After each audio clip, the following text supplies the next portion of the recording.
Hey, good morning. Welcome to the studio. I might have mistitled this live stream. It might be live stream open studio session number 53.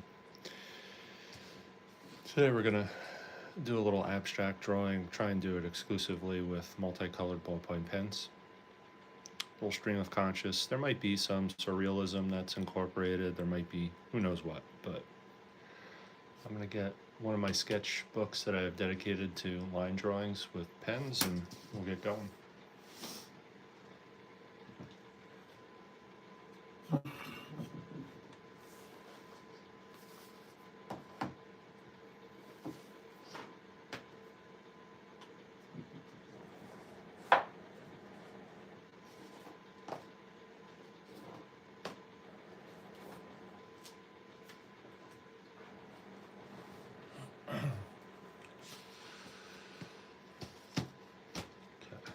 Before we get started, I just want to show you, I've had a long-standing practice of,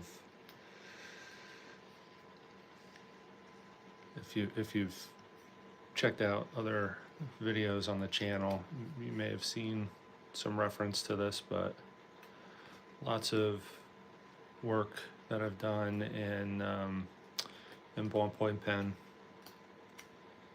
and yeah, this is a really helpful media for me.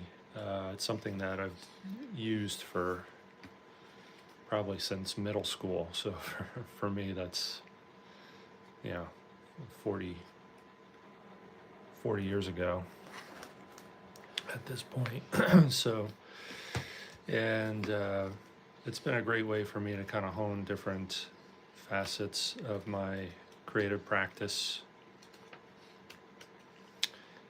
You can see I've done tons of little mini portraits in multicolored ballpoint pen,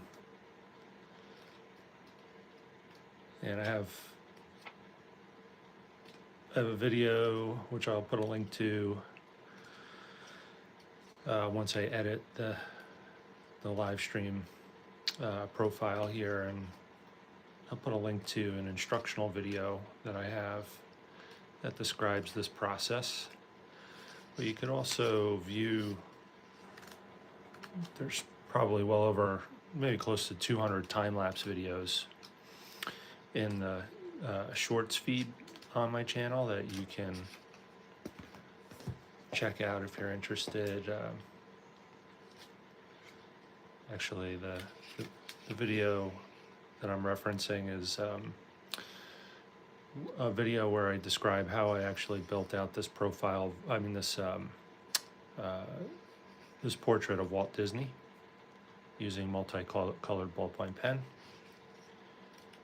Vince Giraldi, Weird Al Yankovic, Monet.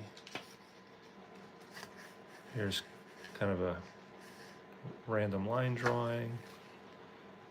Frank Sinatra when he was young. There's Vince Giraldi, Albert Einstein.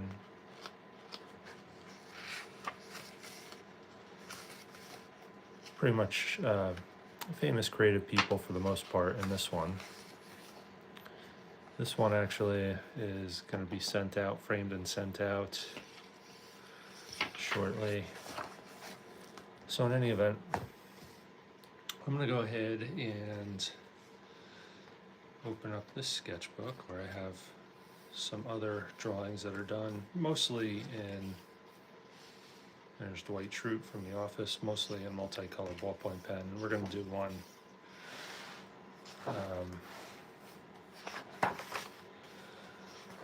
we're going to do kind of an abstract one here. Let's see.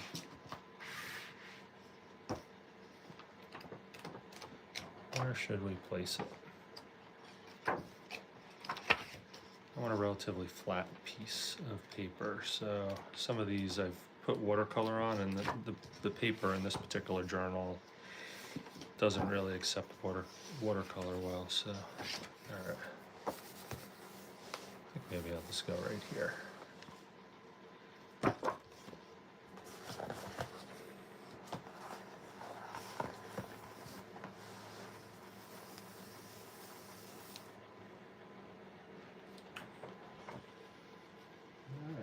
myself situated and we'll get started. Not a lot of talking during these sessions, just this live stream really is just welcoming you into my studio early in the morning. Most days, not every day, but most days. And kind of inviting you in to come alongside of me and see some of my creative practices. Normally I'm not very good at responding to comments, but hello everybody. Maybe someday I'll figure out a system for getting better at that. Alright, I'm just getting the ink flowing here on a scrap piece of paper. And I'm going to go ahead and start with some orange and we'll see what happens. I'm going to start with a real light touch.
A little purple.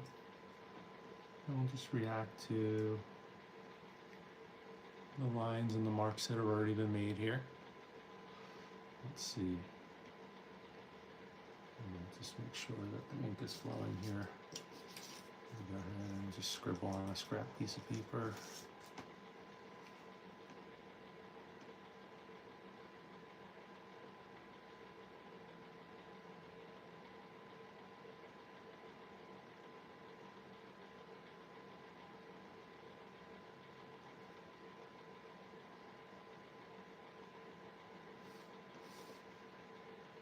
So you can see such a simple, inexpensive tool. I buy these in bulk. And if you're a child of the 70s or 80s, you might, recognize that this is similar to those multicolored ballpoint pens that we had back in those days. There weren't quite as many colors on those, but these are probably less expensive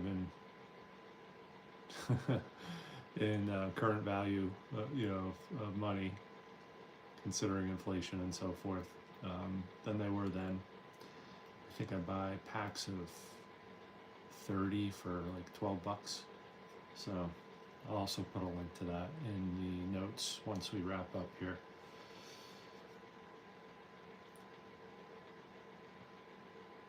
Very versatile. Use it, they showed you for portrait work, doodling,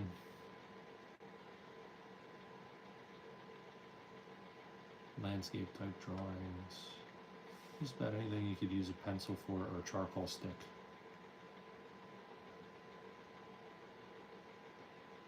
Just takes a little bit of a different approach.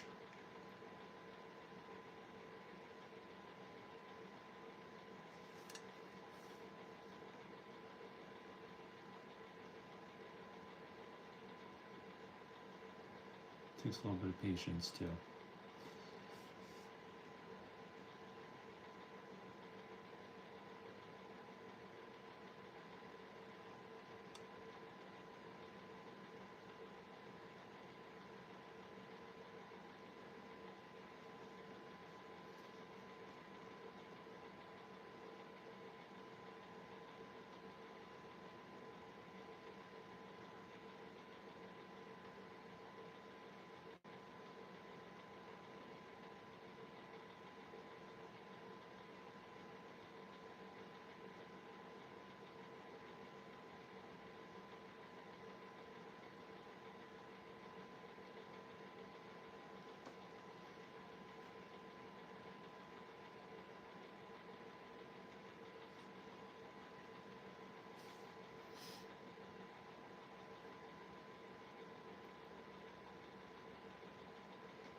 kind of liking the way that this pattern is filling in some of the shapes. You can almost envision like an abstract, almost like a stained glass window kind of feel to this, if I were to fill all the shapes the same way but with different colors. Let's see, I'll try green. Make sure I get the ink flowing. Let's go right here. Very light touch, just barely touching the paper. Just enough pressure to get that ball rolling and releasing some of the ink, because we don't want big heavy lines if we could avoid them. We want the white of the paper kind of showing through. Creates a nice little transparency feeling.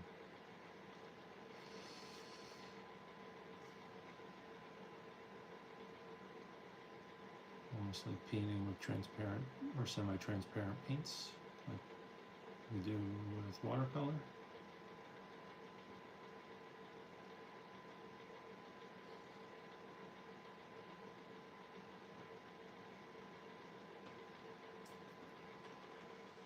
I'm going to zoom in a little bit if I can. There you go. Just so you can see a little better. I have pretty good lighting in here, but this is pretty small. I haven't been able to get the horizontal live stream working yet on YouTube. I'll eventually get that working. For whatever reason, my phone, when I turn it on its side, when I'm in that mode, after I change the settings, it doesn't recognize that I've done so. But for now, we're in this vertical live feed mode, which seems to be working pretty good.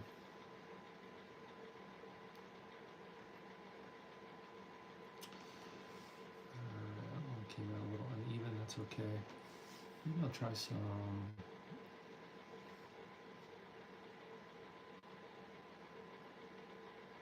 this kind of shading with lines.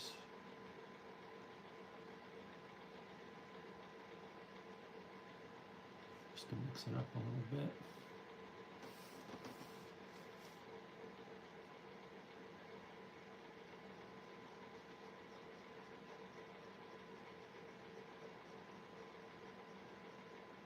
So this is pretty boring stuff. If you're watching this, I know it's not the most exciting thing.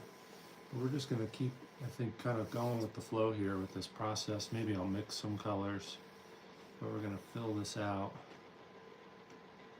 And it'll be a nice stream of consciousness abstract drawing with just one tool. I don't know how long this is going to take, but you're welcome to stick with me if you wish.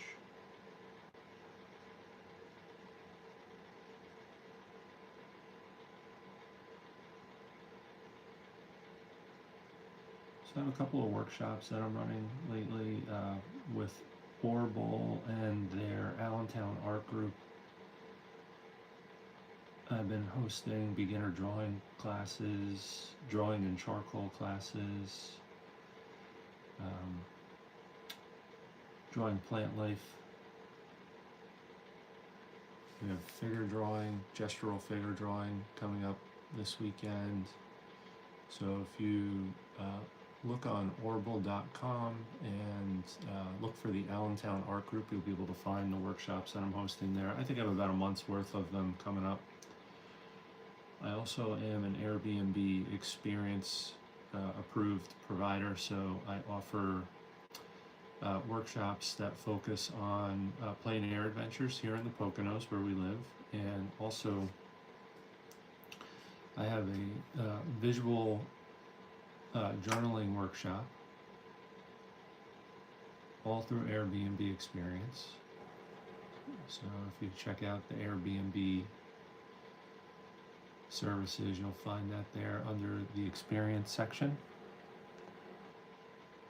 And I can come to you, or we can arrange a meetup for either of these workshops.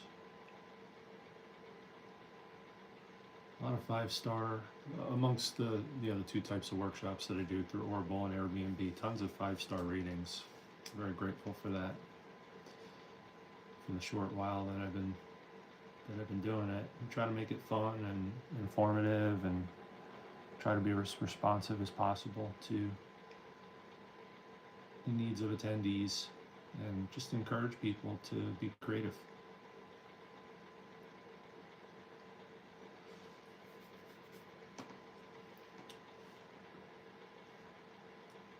We'll try and grow that in the months and years to come.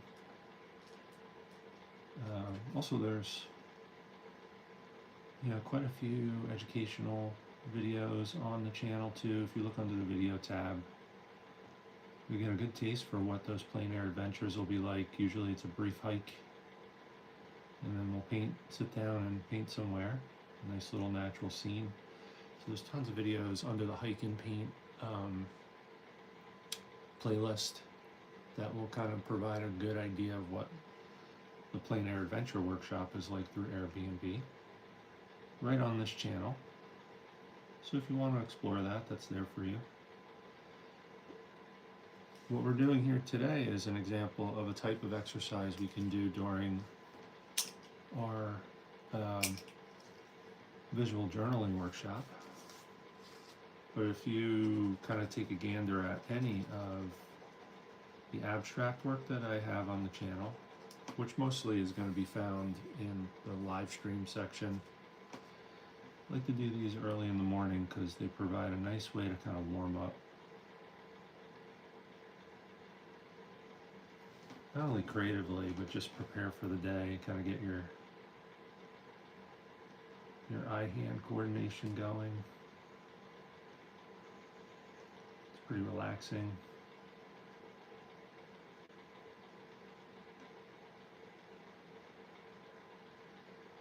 But this is the sort of thing that we'll do in the creative visual journaling workshop.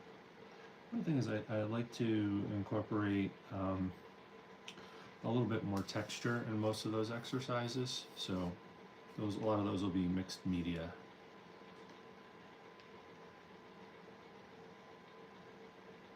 So gesso,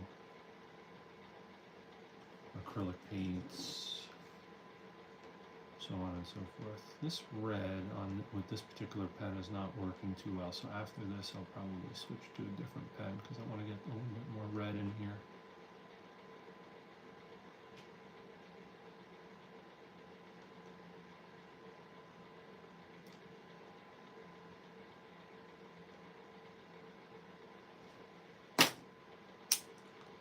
Alright, a different pen. It's always helpful to have multiple pens. They're pretty reliable, but inevitably when you start to run into an issue like that where the ink isn't flowing well, it's helpful to have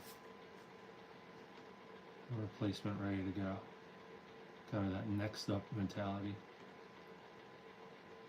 that you see on championship teams.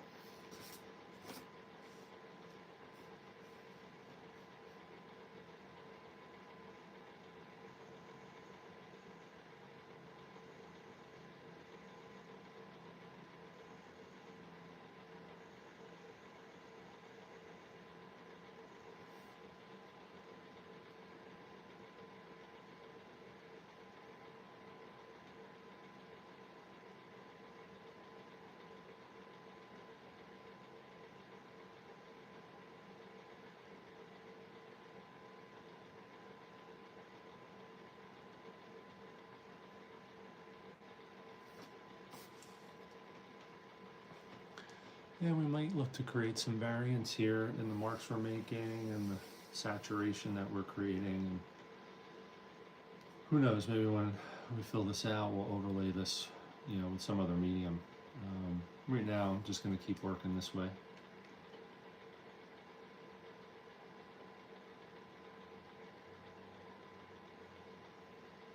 And I used to, being aboard, 13, 14, 16 17-year-old in middle school and high school. In class, I would draw a lot, not nonstop, but definitely a lot in my notebooks and on my book covers, all the way back in middle school and high school. And I would use ballpoint pens often. I would draw cartoons of relating the things going on in the classroom.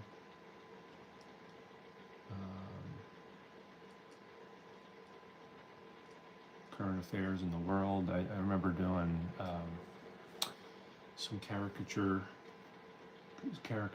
of people in the news. I may even have a few of those still laying around.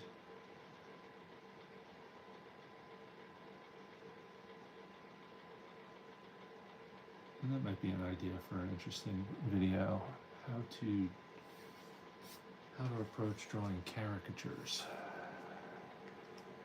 I wouldn't say that I'm necessarily really good at that, but it's fun to do and anybody could do it, you know, and it is a good way to kind of mix things up. If you're trying to get better at portrait work, it's actually really helpful.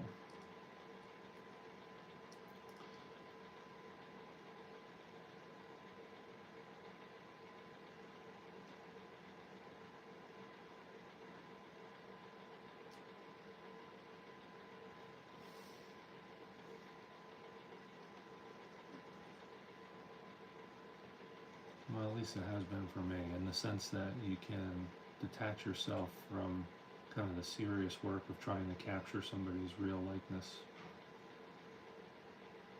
I'm gonna go say hi to my wife real quick. I will be right back and we'll continue in just a moment.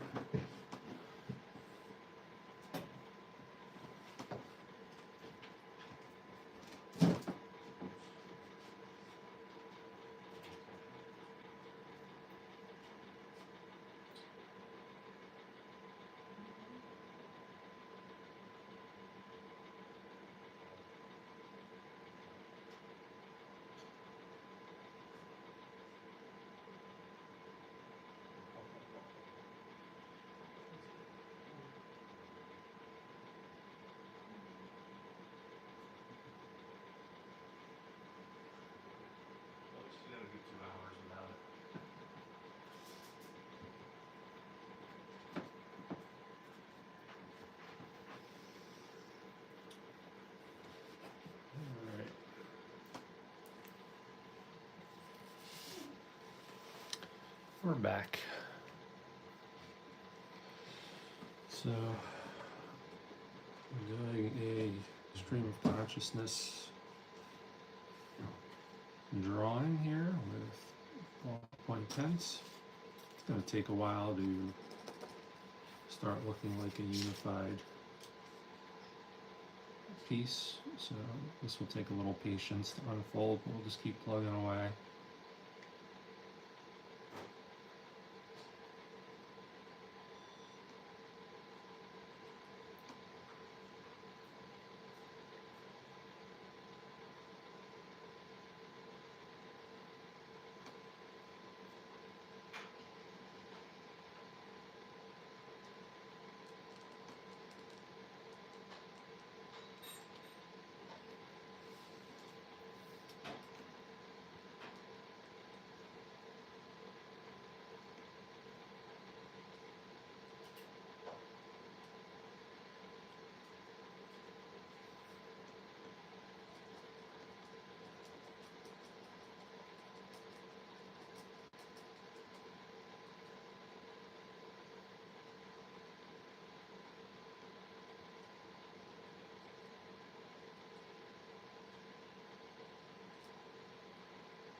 Switch to orange.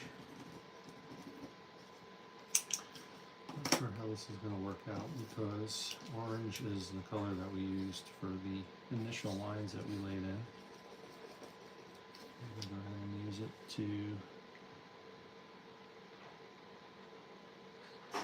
fill in some of these shapes.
At any point, I might change directions here and add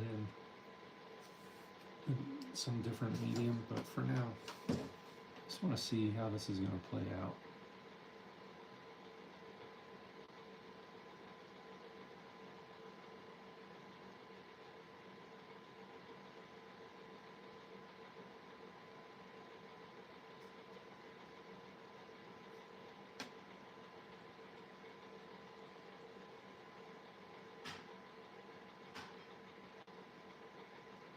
Gotta remember to breathe while doing this.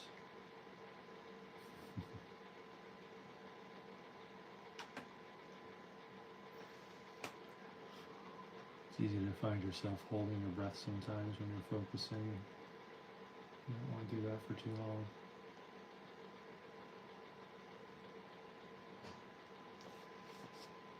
So there's little imperfections that happen, that's okay. You can see some clumpiness. Go ahead and just show you, it's a very versatile tool, a multicolored ballpoint pen. You might not recognize this, it's Richard Pryor.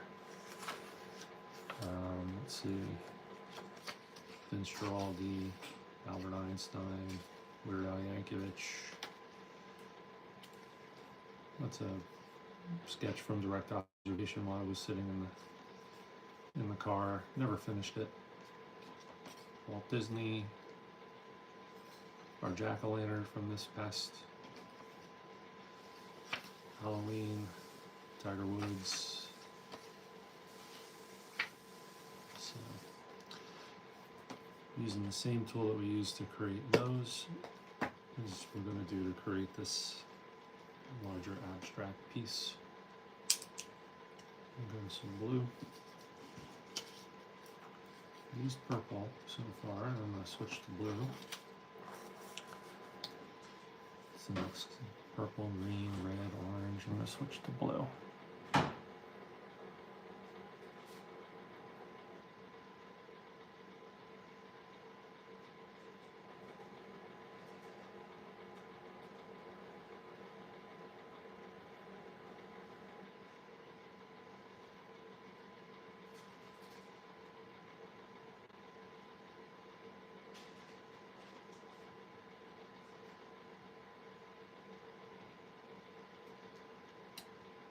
One thing leads to another, so even if this effort turns out to be a dud of sorts, there might be some lessons that you pull out of it that help with the next work that maybe comes out surprisingly well. You never know.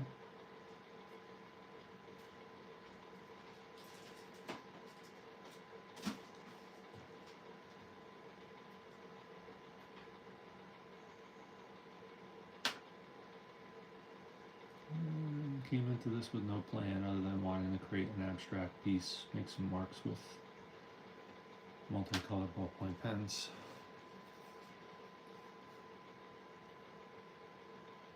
And that's what we're doing. So if you're following along, appreciate your patience as this evolves.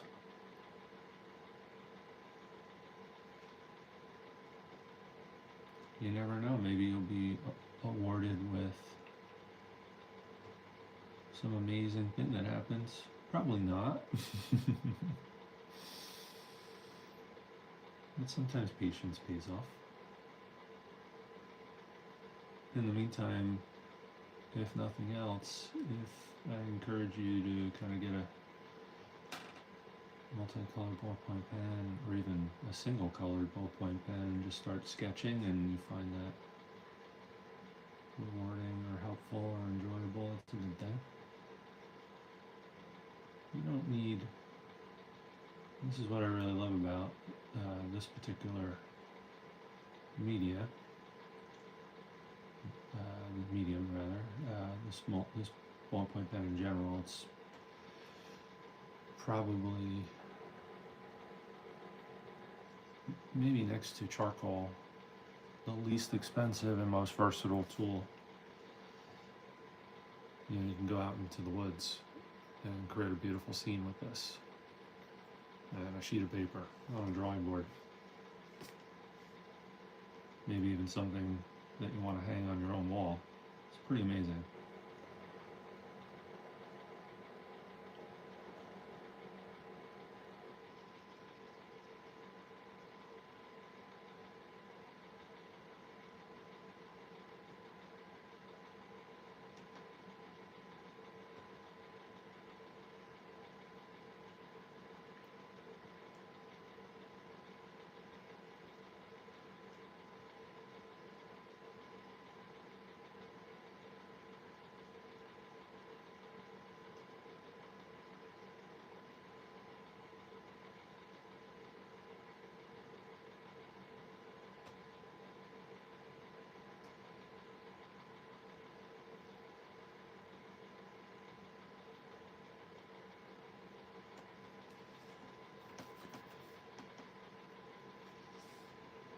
Alright, maybe I'll switch back to orange.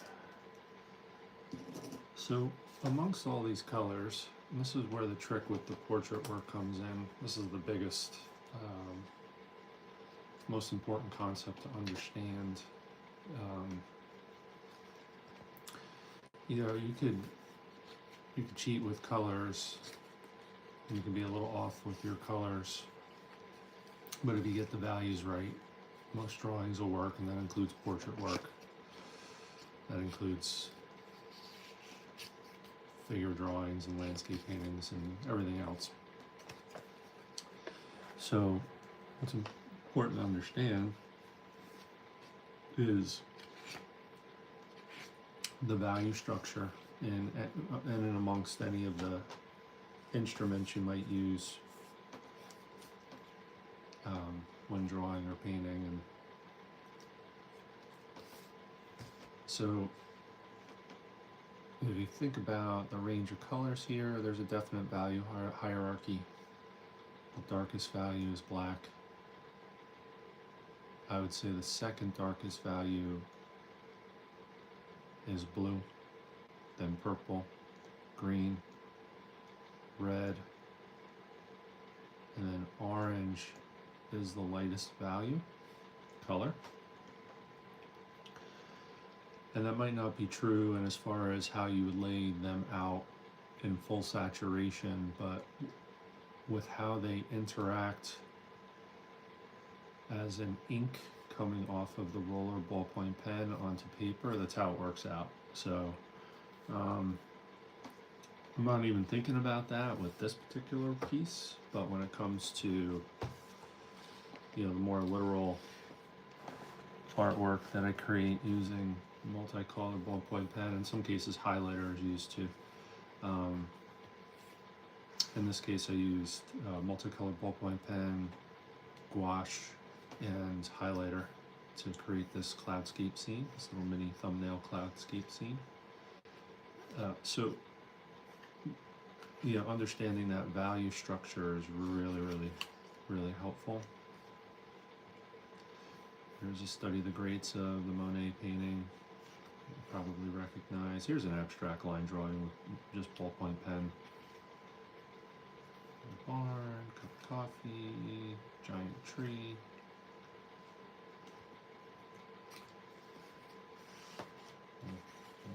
Seascape. This is a study of, not sure if this was like a Japanese wave painting or if this was in, I'm not sure, but it was a study of a painting. So in any event, those are all in ballpoint pen.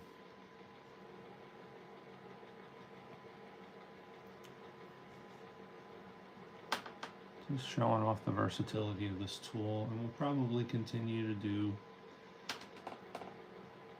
more works focusing on ballpoint pen on the channel. I'm feeling the urge to get back to some portrait work. We'll try to incorporate, in addition to the shorts and everything else and the live streams, some long form instructional videos too. I'm not real good at those. I'm not a real good storyteller, and I'm not a real good video processor. So, they're never going to get favorable treatment on the YouTube algorithms. But people tend to like them, and I don't mind making them. My favorite thing to do is to go out on the hiking trail or to the beach and paint on plein air. So my hike and paint videos are my favorite ones to produce. So if I have a choice, and I really have no methodology to all this, if I have a choice, that's what I'm going to do.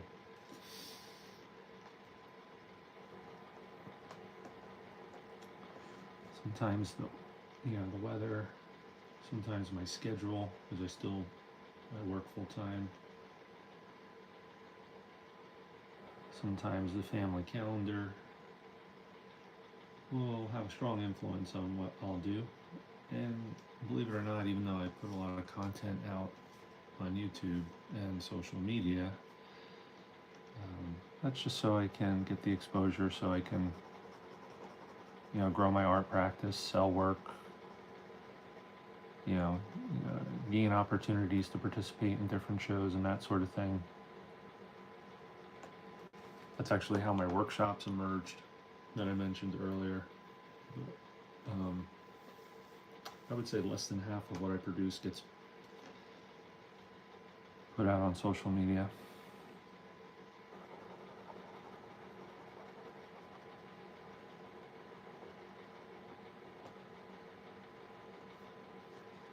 But I do try to make it part of my daily practice, because nowadays, in today's world, if you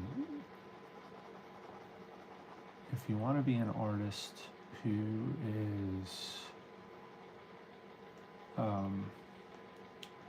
selling your work, earning commission opportunities, generating income from your art, given opportunities to participate in shows and teach in workshops, especially if you don't have a large following already in place that's been built up over many, many years of working as a professional artist. I'm not saying it's impossible, but it makes it a lot more workable if you do make social media part of your art practice. And it doesn't need to be complicated or elaborate. So if it's not your thing, you can kind of govern the amount of time that you invest in it.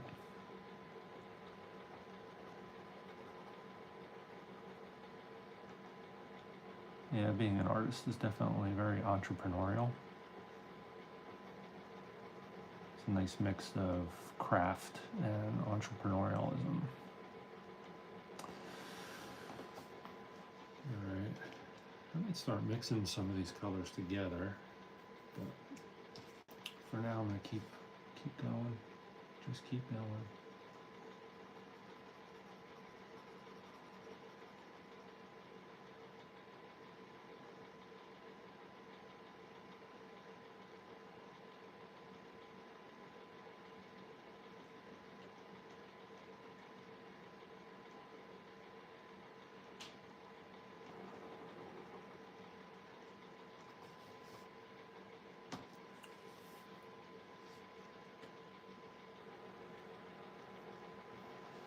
If you're still with me, maybe I encourage you to check out my website, thomasmichaelneiman.com. You'll see examples of my artwork there. I have some of these ballpoint pen drawings there. They're available on my shop. They're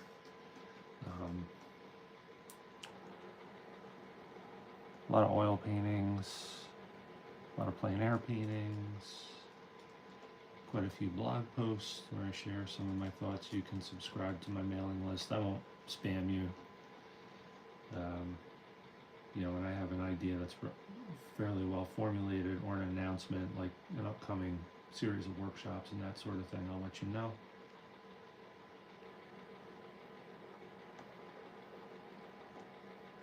So that's at thomasmichaelneiman.com.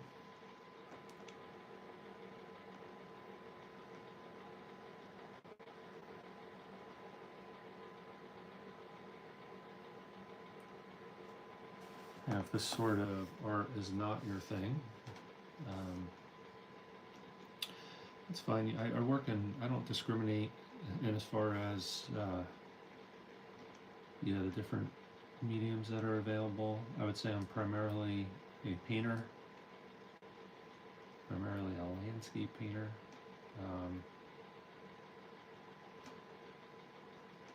I would say I've done most of my work in pastel, oil, watercolor, and acrylic, but yeah, I don't discriminate. I like them all.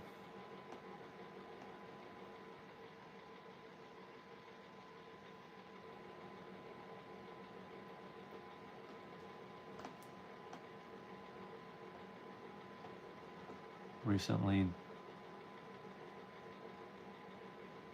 dipped my toe back into mural paintings, participated in the 250 anniversary of America, specifically the PA 250 portion of that. And was one of several artists that created a mural for my local township here in Stroud Township. So, all kinds of things. You'll find all kinds of things if you check out my work. And I appreciate you checking out this video, that's for sure. We'll just keep plugging away. This is a slow process. You can't rush it. You just can't.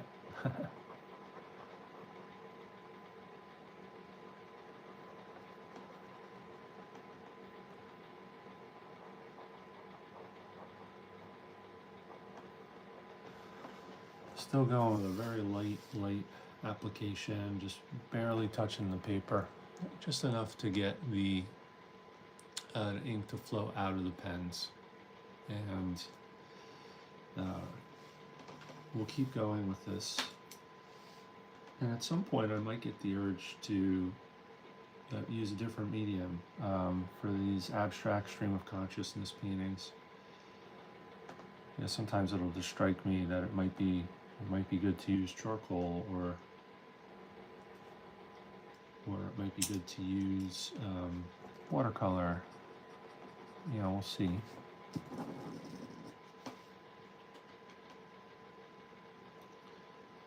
And if you're just joining, this is a open studio live stream. There'll be lots of uncomfortable, quiet periods where I step away or just need to concentrate and can't talk. Just inviting you in to come alongside of me as I work in the studio early in the morning. Do this nearly every day. Some days I work on stream of consciousness stuff like this. Sometimes it's maybe a very literal, representational landscape painting, usually in kind of an impressionist style. Maybe it's a portrait one day. Maybe it's a commissioned home portrait another day. Whatever it is that I'm working on early in the morning, you're welcome to join. And in this session, we're just doing stream of consciousness, ballpoint pen, multicolored ballpoint pen sketch in one of my mid-sized journals. We work in this medium a lot. It's just, it's a very versatile, inexpensive tool, this multicolored ballpoint pen.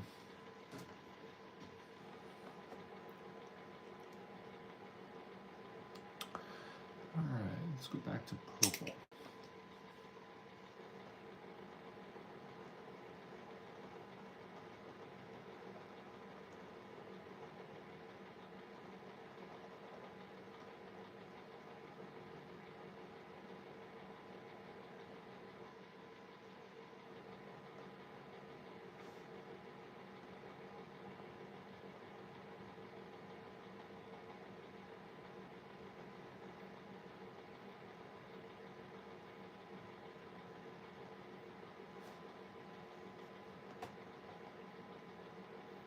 Oftentimes for the portraits, the little thumbnail portrait sketches that I do on ballpoint pen, or even the larger ones that I do, I sometimes will start out with orange to get some initial marks in, and then go right to purple.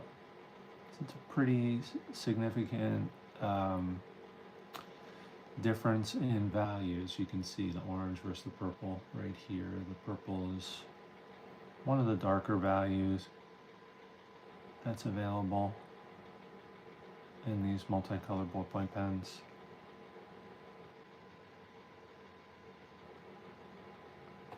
That's just a habit that I've developed. You can make them work just about any way you want, but that's what I do, and you'll see that sometimes when you go through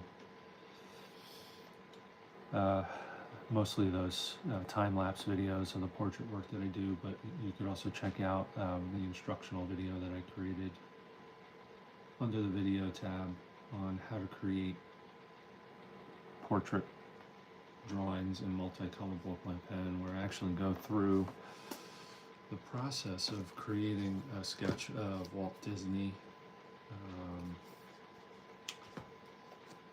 Let's see if I can find that real quick. Came out pretty good. The likeness is pretty good. It's not perfect. I used mostly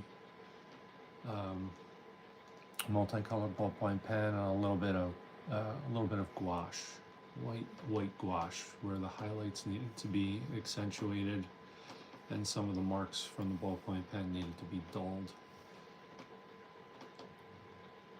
But I have an instructional video on the channel that kind of takes you through the process by which I rendered this. If you're interested, check that out. Obviously today we're doing something a little bit different.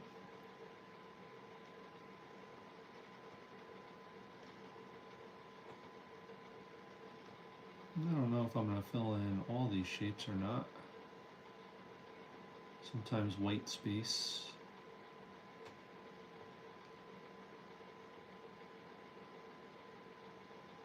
will serve a drawing more so than adding additional color.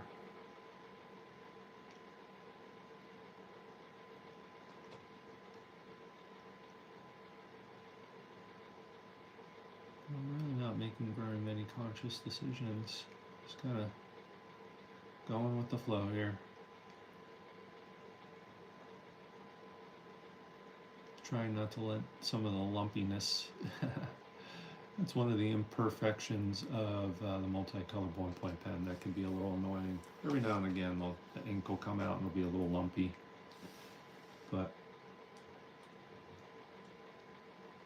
you know, one of the things that was life-changing as an artist for me was the realization that even permanent seemingly more permanent mediums, like for example ink, your marks can be erased or corrected. There's always a way to do that. And for when it comes to ballpoint pen, you could always paint over it with something like white gouache or white out, or gouache is great because once it dries you can draw on top of it. The same thing with acrylic, white acrylic paint. So there's always a way to correct mistakes if you want to. You know, if you want to do a very literal drawing and you're getting a little tight and nervous because you feel like the marks that you're laying down are going to be permanent and you can't correct them, if let's say you were drawing a portrait and the nose was too big or the eyes were not in the right spot, it's okay, you can correct it. Maybe not as easily as you could with a pencil or a charcoal stick, but you can do it.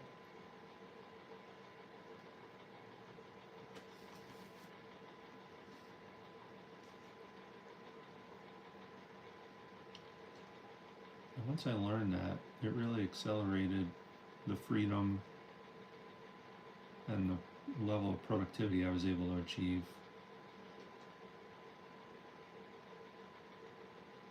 On those days when I can't get out and paint in the field, or if I don't have like an idea or an assignment or a project that I'm working on that kind of puts me behind an easel painting, I can always resort to something like this. Kind of expanded my repertoire. So just from that one realization, that one lesson, pretty amazing.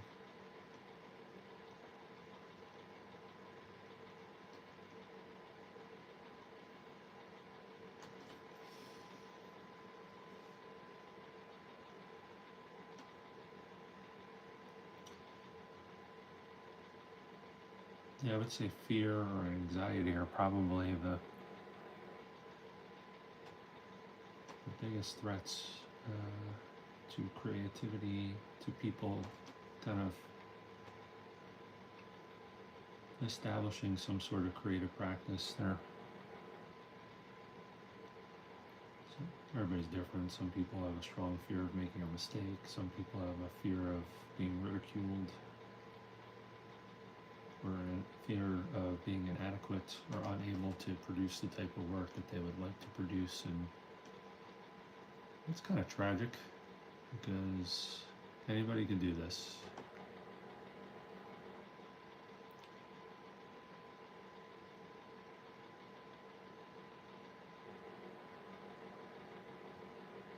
And there's a lot of benefits to it.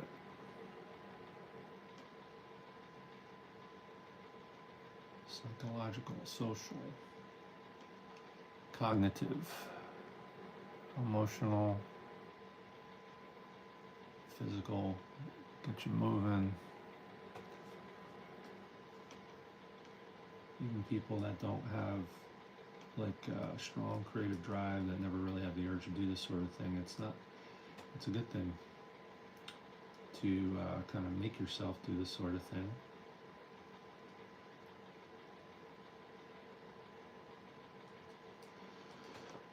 If nothing else, it might help quiet your mind a little bit.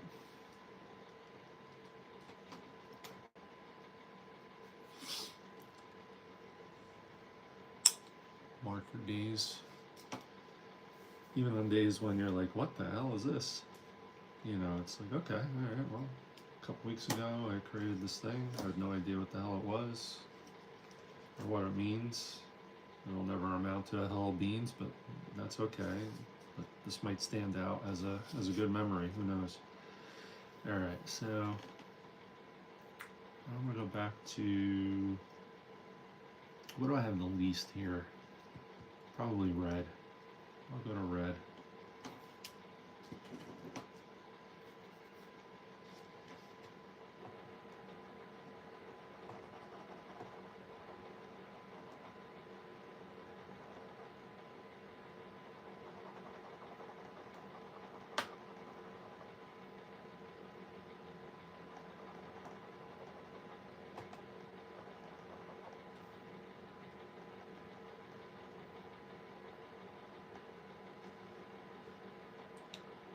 It's funny, the irony of these sorts of pieces is, when I get through this, I might have something that looks pretty cool. It might look like absolute rubbish. Whatever it is, it doesn't matter, but sometimes you have something that looks pretty cool, and then you're like, oh, let's try this, and you destroy the whole thing.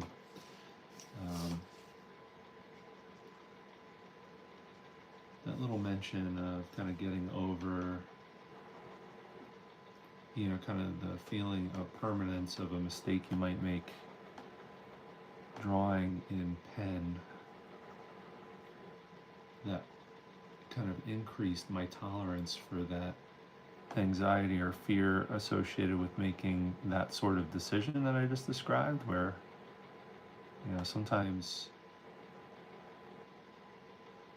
that leads to something great. Those that have, for example, maybe have been oil painters for a while will tell you sometimes their best paintings are the ones that they scrape off. So you might work on a painting for an hour or two and then realize it's not going to work and you can't correct it and you just don't like it, but you have some time, so you literally will, as an oil painter at times, scrape the whole painting off. Sometimes that process will lead you to some of your best or most memorable works.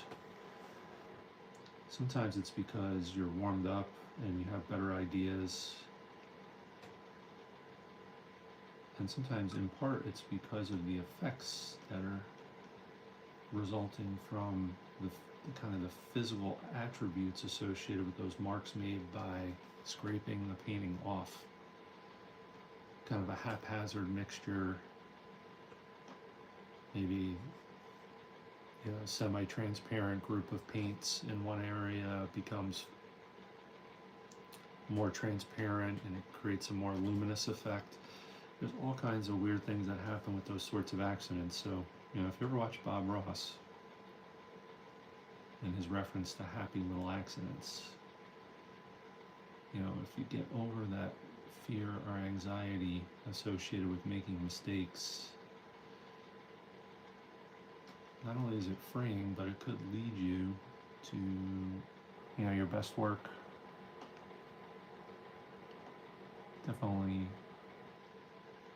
Definitely will increase the amount of freedom and fun you have while doing these sorts of creative things. I don't know if that applies to all creative endeavors. Like, for example, I don't know if a quilter or other craftspeople will experience that same sort of dynamic, but when it comes to painting and drawing, that's definitely real.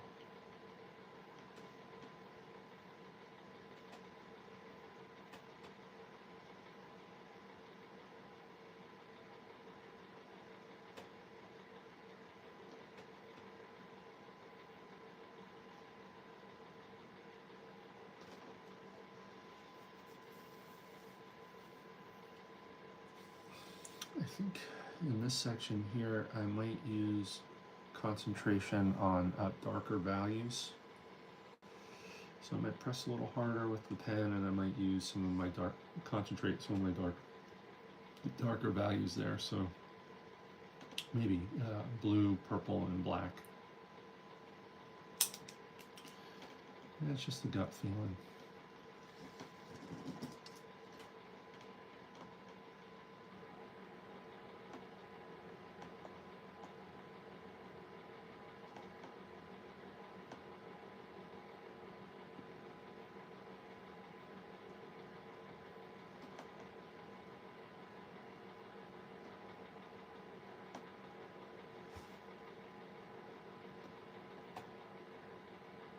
One of the interesting things about doing this sort of work is it is kind of meditative.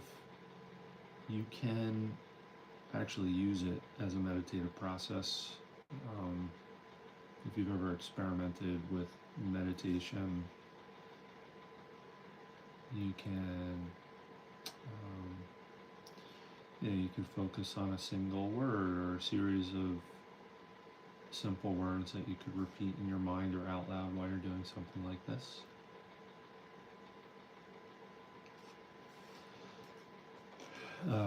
If you have prayers that you've grown familiar with, you can pray while doing this sort of thing as well. And so I guess in that sense it could help you connect spiritually to whatever your belief system is too. So just spitballing some ideas, always trying to encourage people to explore their creative drives. I think that's one of those rare things in this world that just there's no downside to it.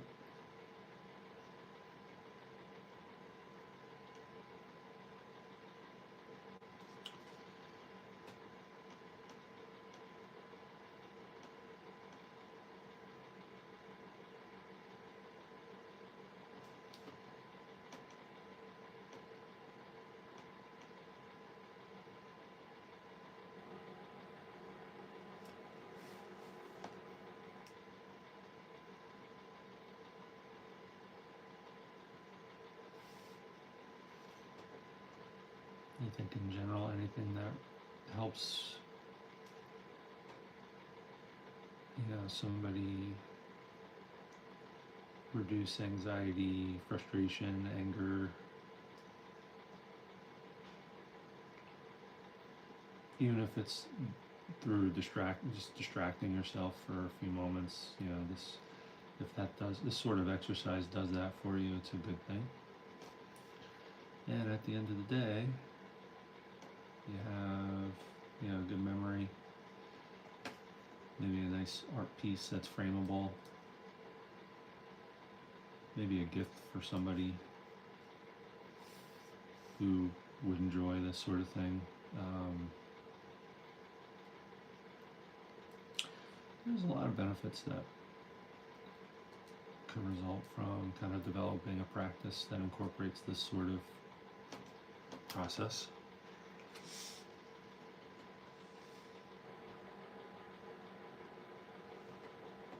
All right, so some interesting patterns forming. I'm gonna keep going with this for a little bit longer, and then I really feel like I have to do something to start connecting and bringing some dynamism to this. I'm not sure what that is yet. The blue and the purple are looking very similar.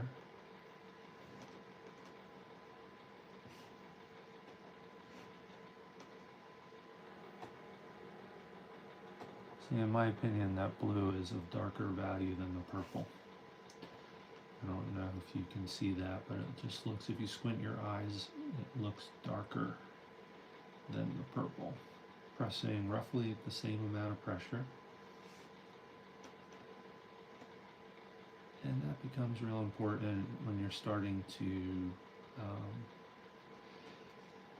use this ballpoint pen to create more literal works, representational works, whether it be landscapes or portraits or what have you.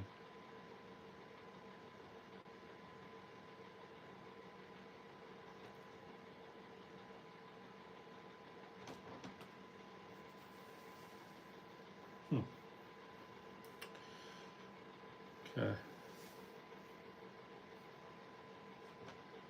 We'll go back to orange.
Uh-oh.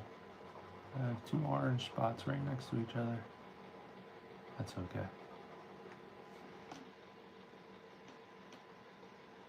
It's not what I was intending to do, but that's okay. One's darker than the other. Okay. Let's see. I might just kind of break the pattern here and just go like this.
Who knows what this will end up being here.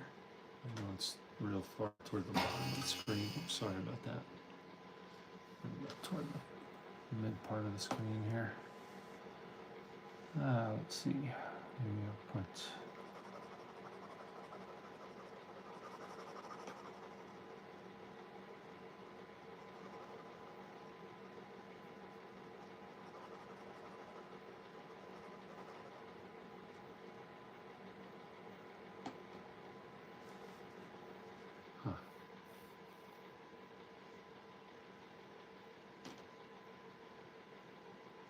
all right.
This looks almost like a brontosaurus.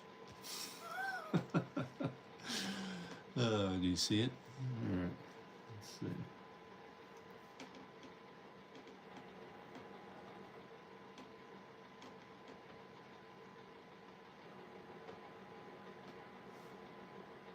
But you can't unsee it if you did. All right.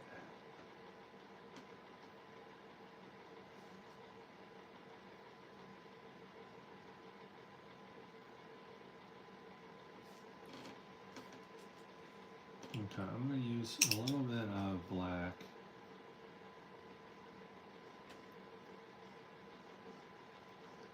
So black is the darkest value.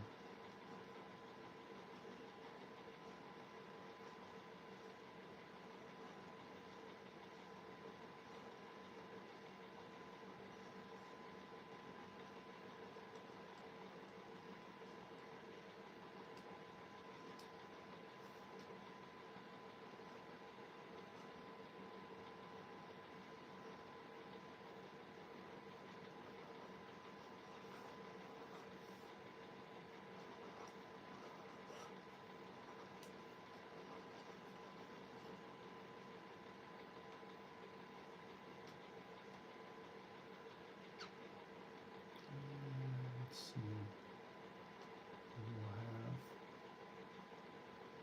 some relationship between this and diamond.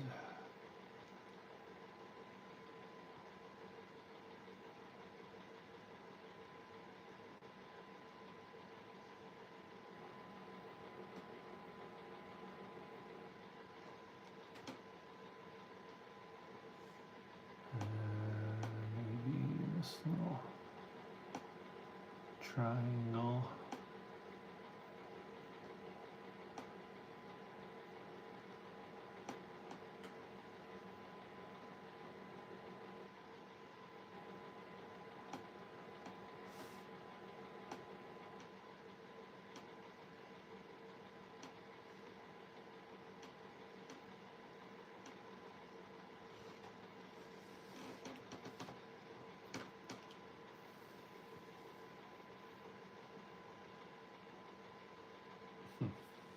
I don't know what to think about this.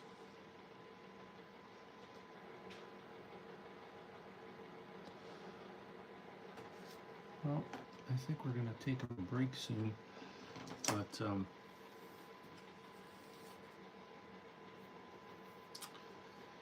let's see. I'm almost thinking watercolor splatters would work. The problem with that is this paper won't handle it too well.